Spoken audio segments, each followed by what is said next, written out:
हर आदमी अपने अपने लिए रोटी बनाता है क्या? कोई और ही बनाएगा। घर के अंदर वाले बना करके आपको देंगे, खिलाएंगे कोई और, परोसेगा कोई और तौर पर मांगनी भी पड़ती है कि रोटी ला दो, ठीक है? नहीं है, सब कुछ है आपका अपना। अगर पर्सनल कुछ यदि है तो भगवान का भजन है जो आप अपने साथ लाए हो और ले जाओगे। क्या लेकर आया जग में, क्या लेकर तू जाएगा, मुट्ठी बांध के आया जग में, हाथ पसारे केवल भगवान का भजन यदि आप करके जाओगे, यही आपके साथ में जाने का है। और सब जहां का जही, संसार का संसार में रह जाएगा, आपके साथ कुछ भी नहीं जाएगा, भगवान का भजन जरूर जाएगा। ज्योतिर्लिंग का वर्णन, ज्योतिर्लिंग का वर्णन।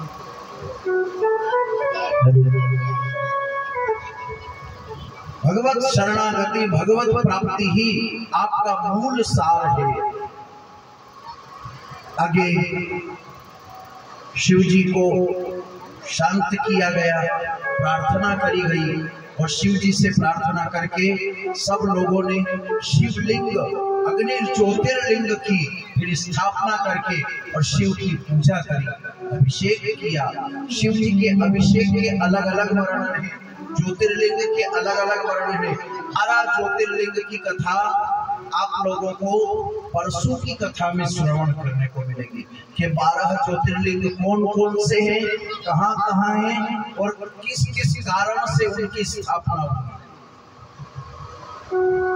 कल शिव विवाह होगा, सती विवाह और पार्वती विवाह, कल की कथा में।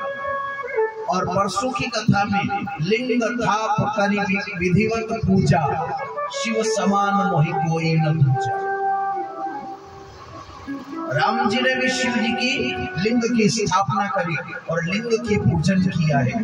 शिवलिंग की स्थापना करना और पार्थेश्वर पूजन का वर्णन बताया आज। कई प्रकार के लिंग होते हैं, उसमें से एक लिंग होता है शिव पार्थिव।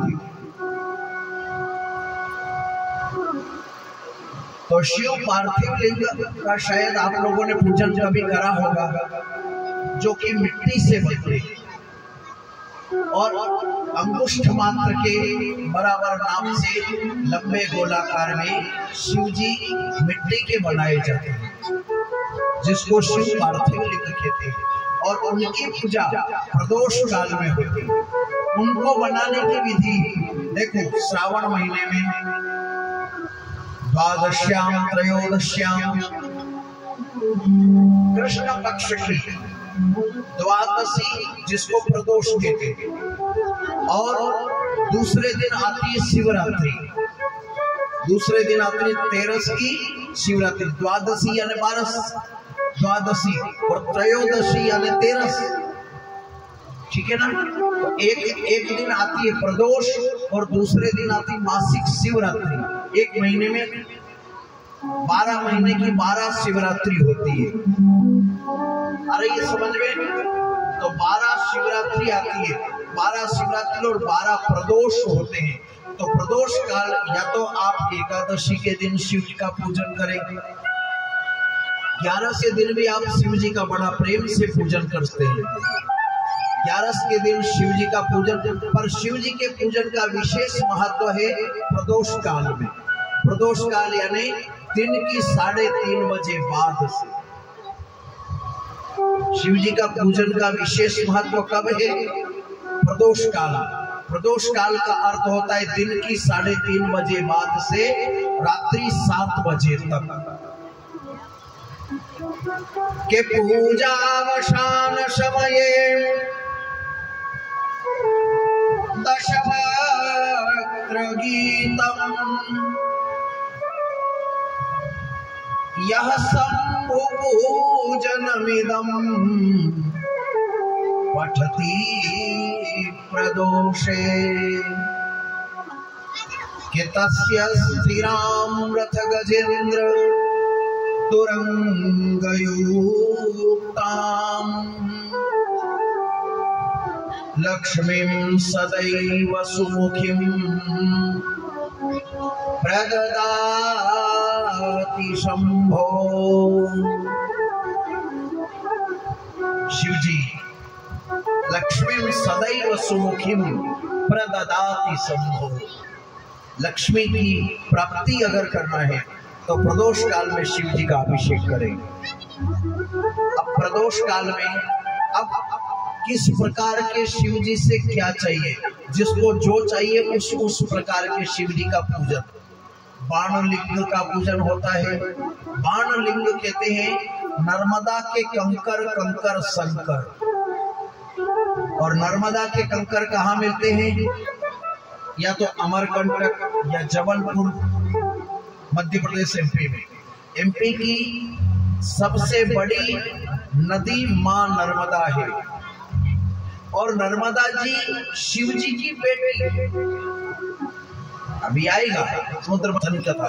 तो जब समुद्र मंथन हुआ था तो समुद्र मंथन हुआ तो जहर निकला, कालकूट विष। और कालकूट जब विष निकला तो शिव जी को जलन होने लगी। तो शिव जी को जब जलन होने लगी तब देवताओं ने अभिषेक किया और अभिषेक किया तब भी ठंडाई नहीं हुई। तब भगवान विष्णु ने कृपा करके उस शिव जी के कंठ से दो चीज की उत्पत्ति करने का वर्णन प्रार्थना करी। एक तो गले से एक पक्षी की उत्पत्ति होती है। एक पक्षी शिव जी के गले से, कंठ से एक पक्षी पैदा हुआ जिसको नीलकंठ कहते हैं। नाम सुना होगा, नहीं सुना? बोलो नीलकंठ महादेव की। विशेष करके दशहरे के दिन देखा जाता है। आज वो तो दशहरे संडे का एंजॉय करेंगे पूरा।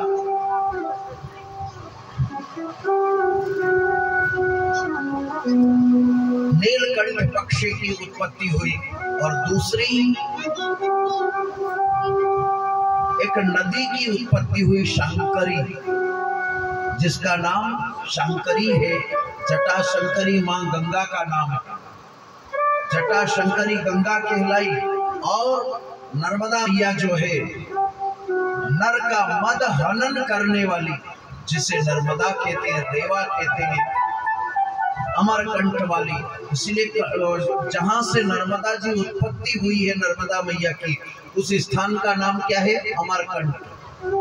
आप कभी कोई गए होंगे पंजाब को, हरियाणा को छोड़ करके थोड़ा घर से बाहर भी निकलो मेरे राम जी, दुनिया बहुत बड़ी है।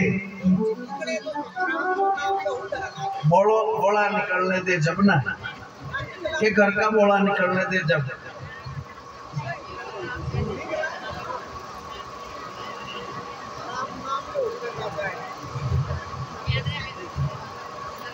तो मनुष्य के पाप आड़े आता ही है।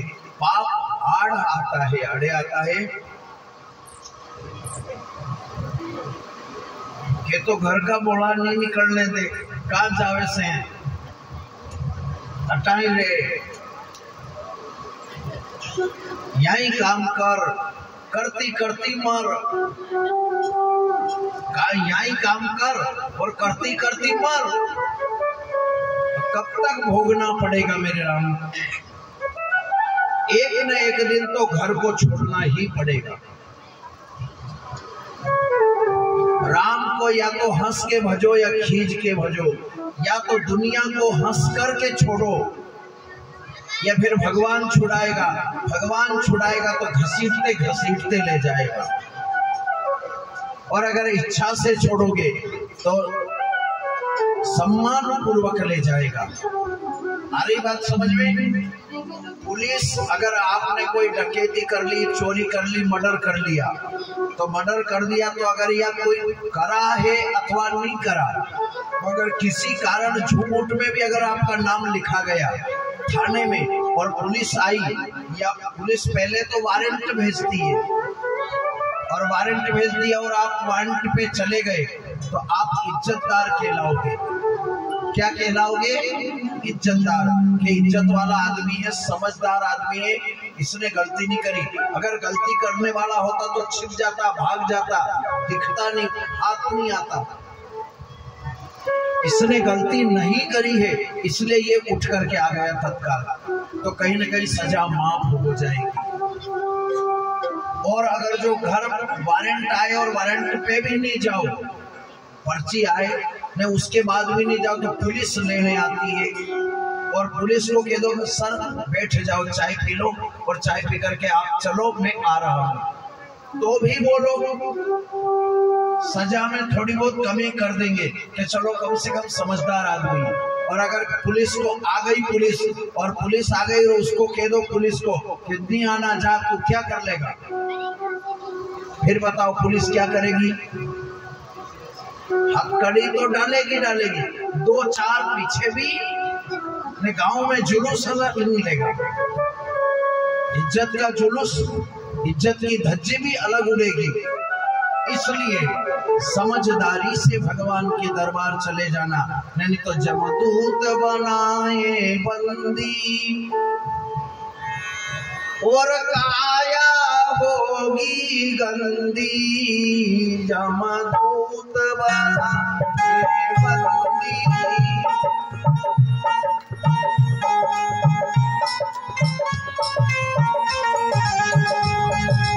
जमदूत बनाए बंदी और काया होगी, तो यमदूत नहीं बंदी नहीं बनाए, उसके पहले समझ लो, सोच लो और स्वयं चले जाओ भगवान के द्वार, महाकाल के द्वार। नाथ हम आ गए तेरे द्वारे।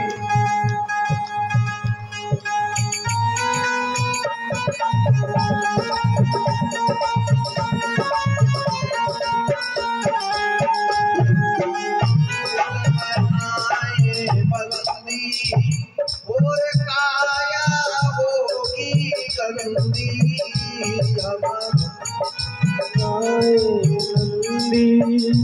और काया हो गई अंधी। जब यम के दूत बनाएंगे, जब तन में उठेगी ज्वाला, कोई पास न आने वाला। जब तन में उठेगी ज्वाला, कोई पास न आने वाला। उस समय भगवान भूत भावन भूतेश्वर से एक ही विनती करना, हे भगवान आप नंदी लेकर आ जाना, मेरे दीन बंधु भगवान रे, गरुड़ पे चढ़कर आ जाना, मेरे दीन बंधु भगवान रे, गरुड़ पे चढ़कर आ जाना, मेरे दीन बंधु भगवान रे, गरुड़ पे चढ़कर आ जाना, मेरे दीन बंधु भगवान रे, गरुड़ पे चढ़कर आ जाना, मेरे काल करीब भगवान रे, गरुड़ पे चढ़कर आ जाना, मेरे काल करीब भगवान रे, गरुड़ पे चढ़कर आ जाना। प्रार्थना करते हुए हे नाथ मेरी रक्षा करना, ऐसा न हो मेरा जन्म और मेरा बुढ़ापा बिगड़ जाए। कब सुधरेगा? जब हम शिवलिंग की पूजा करेंगे, शिव की पूजा करेंगे, शिव की उपासना करेंगे, शिव का जाप करेंगे और शिव का अभिषेक करते हुए, जल चढ़ाते हुए, गंधद्वारां दुरादर्शां नित्य पुष्टां करीषिणीं ईश्वरीं सर्वभूतानां तामिहो बहुवै श्रियम्। जल चढ़ाया, गंगा सिंधु सरस्वती रेवा वयोष्णी नर्मदा जले स्नापितोऽसि मया देव, अतः शान्ति प्रयच्छ मे। नर्मदा जल से स्नान करवाया। शिव जी का, शिव जी जो नर्मदा के कंकर निकलते हैं, नर्मदा का कंकर कंकर शंकर कहलाता है। नर्मदा का कंकर कंकर शंकर इसलिए कहलाता है।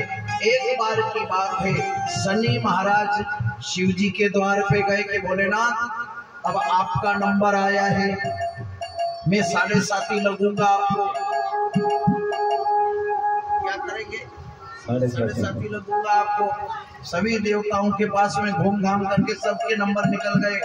राम का भी निकल गया, राम को भी 14 वर्ष घुमा दिया। अब आपका नंबर है।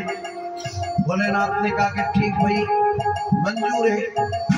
अरे मैं तो बाबा से, मेरे तो ना तो घर है, न लुगाई, न परिवार, न कुटुंब, न कबीला, न जाति, न गोती, न नाती, कुछ भी नहीं। लग कहाँ लगेगा तू मेरे को? तेरा मन पड़े वहां लग, किस जगह लगेगा? तो भोलेनाथ ने एक युक्ति जुटाई। एक काम करो कि क्या, तो कि 7.5 साल तक पत्थर के रूप में नर्मदा जी के अंदर, बालू रेत के अंदर घुस गए। 7.5 साल तक अंदर घुसे रहे भोलेनाथ। नर्मदा जी की बालू रेत ठंडी ठंडी, उसी में ही शिव जी ने वास किया। 7.5 साल बाद मैं खिला व्रत पर आए, बैठ गए भभूति लगा करके। और जब भभूति लगा करके बैठ गए, शनिदेव फिर आए। शनिदेव ने कहा को भोलेनाथ कैसी रही? बढ़िया रही, क्या अच्छा लगा ना? मैं तो कि कहाँ लगा? मैं तो कहाँ था तेरे को पता है? कि हाँ, कि कहाँ थे? कि नर्मदा के अंदर। तो कि तू कहाँ लगा मेरे को? कि मैं ऐसे ही तो लगता हूँ, कोई किसी को चिपकता थोड़ी हूँ, पकड़ता थोड़ी हूँ हाथ पैर पकड़ करके। मेरा नाम ही भय है। शनि काल के बड़े भाई लगते हैं। नीलांजन समाभासम रविपुत्रम यमाग्रजम, यम के बड़े भाई। ये सूर्य भगवान के 3 पुत्र और 2 पुत्र और 1 पुत्री हुई। सूर्य नारायण भगवान के 2 पुत्र और 1 पुत्री हुई है, शनि और यम। छाया नंदन है। इसलिए शनि का दान जब भी किया जाता है, सायंकालीन समय में किया जाता है। किस टाइम होता है? 5 बजे 6 बजे सूर्य अस्त हो उस टाइम। जिस टाइम सूर्य 12 मिनट का विशेष टाइम होता है शनि दान का। जिस टाइम में सूर्य टोमेटो लाल कलर का होता है अस्त होने के टाइम में 12 मिनट, उस पीरियड में अगर जो दान कर दिया जाए शनि के नाम का, अक्षय फल हो जाता है। शनि की शांति के लिए शनि मंदिर में, इसलिए सायंकालीन में शनि मंदिर जाया जाता है। बात समझिए। बोलो बांके बिहारी लाल की, महाकाल महाराज की। यानी शनिदेव शिव जी को जो लगे थे वो 7.5 साल तक भय के कारण नर्मदा के अंदर छिप करके बैठे और कंकर के रूप में बैठे। तभी से जितने भी नर्मदा के कंकर जितने हैं वो सब शंकर हो गए।